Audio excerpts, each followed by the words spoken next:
It was a typical boring day in calculus, only it was Friday, 7th period, meaning the week was almost over and spring break would finally be upon us, so everybody was getting antsy in their seats, I could tell. We didn't have a test that day like a lot of my friends did with their other teachers, so our teacher in the middle of class just decided to start playing games with us on Sporkle.com. He was a very laid-back teacher like that. As we were doing some brand logo quiz on Sporkle, I remember the exact moment it happened. Right after my friend answered a question, I remember the exact answer too, Adidas, the dean's voice came through the loudspeaker. He sounded panicked and frantic as he told all the teachers this was not a drill and to go into lockdown.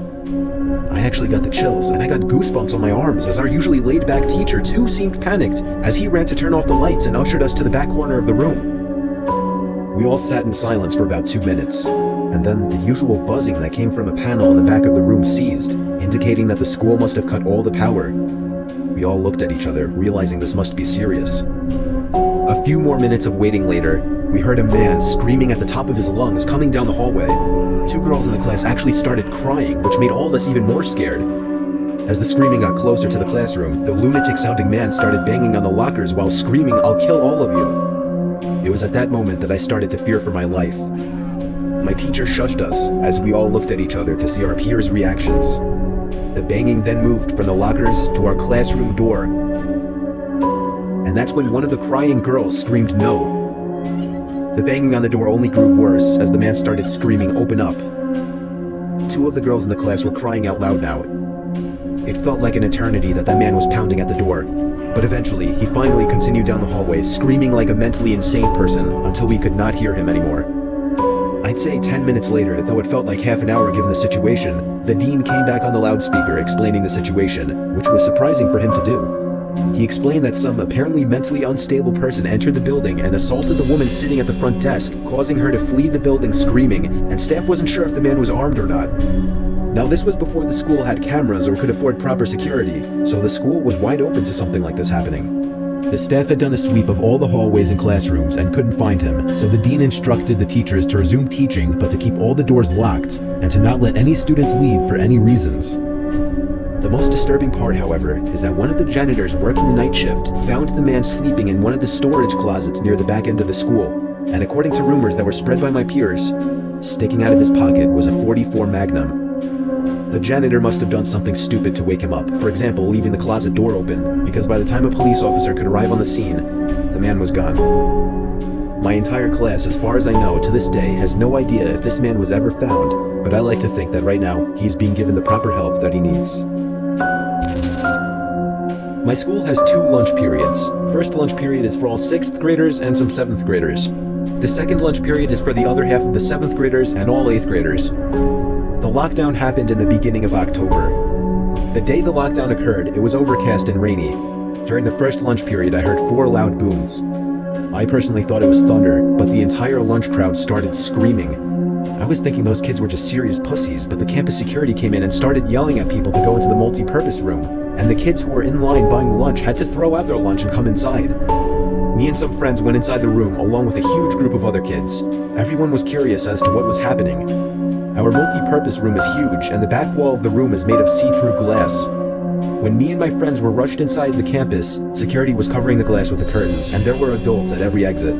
My friend Eric was curious, as well as the rest of us, so he asked one of the adults what was going on. When he came back, he said, "You know how right in front of TMS there's those houses?"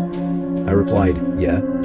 "There's this mentally disabled crazy man that barricaded himself in front of his house, and he's threatening to commit suicide and kill the cops if he's evicted. He was walking around outside of school watching kids in a weird way," Eric told us. It turned out the man was also a registered sex offender, making matters worse. We were stuck in the multi-purpose room for a whole hour, taking up 2 periods. After the whole thing was settled, we were escorted to our classrooms one by one. I later found out that the man lives next to my friend Brandy, who told me about the previous Halloween when she saw the same man at his window cutting his arm and writing in his own blood, "Don't come here or I'll kill you," on his window. Of course, being Halloween, people, including Brandy, assumed it was just for the holiday. But after this horrific incident, we knew this man was mental, and we're glad he never got near us. I'm 22 years old, fresh out of college, and I recently got a job at my old high school as a sort of computer intern in the school basement. The basement of the school is very messy and disorganized. But there is a small 3-person office that's actually very nice down there. It has 3 nice big desks, 2 mini fridges, a flat screen TV mounted on the wall, and oh so satisfying air conditioning, a luxury the students and teachers cannot enjoy in the school. And of course all the school servers and other computery stuff. I got the job because 3 of my old computer teachers flat out adored me. I could actually consider them as real friends, not just teacher figures, so they all helped tremendously in landing me this job. It's been great, until something that happened a few weeks ago. My 2 co-workers that shared the office with me, Dave and Gary, weren't in the office at the time. They were upstairs working on papers or whatever. I was eating my sandwich during my lunch break when I got a phone call from one of the women in the front office telling me the school was on lockdown and that somebody, possibly armed, had entered the school. There wasn't much that I could do other than turn off the lights because, surprisingly, as nice as this little office was, it didn't have an actual door to it, just a big opening, and the door to the whole basement didn't even have a working lock. For my own safety, I did turn off all the lights in the office and my computer screen. I kept my phone on the desk, texting both Gary and Dave, but they wouldn't respond. I sat down there in the dark playing games on my phone for like 20 minutes, waiting for the call from up front to tell me to resume working. I had no idea what was happening. I couldn't hear what was going on upstairs from down here, but I was not allowed to make any calls until I was informed that the lockdown was over. Then, the noisy basement door opened. As the creaking echoed across the basement and into my office, I sat up from my seat, wondering if I should call out Gary or Dave. I was eager to get some info from them. Someone then came running down the stairs, and their footsteps were approaching my office. I pushed away my chair and crawled under my desk. Somebody entered the office but did not turn on the lights. There was just silence. I can't even describe the fear I was experiencing. I felt like if I made one sudden noise, I'd be a dead man. Suddenly, my phone dinged as I got a text message. I felt my entire world shrivel up and die at that one moment as I clenched my teeth in fear. Footsteps suddenly moved closer to me until I finally dove out from under the desk in capitulation, begging whoever it was not to kill me. And just then, someone grabbed my arm and pulled me up. It was some guy in a red plaid button-up, jeans, and a reddish-black cap. He told me, "It's okay, I'm just down here hiding with you."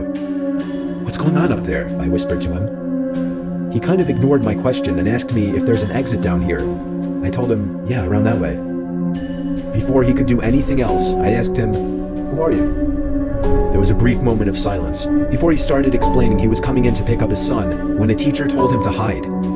After his explanation, I checked my phone and saw the text I received was from Dave.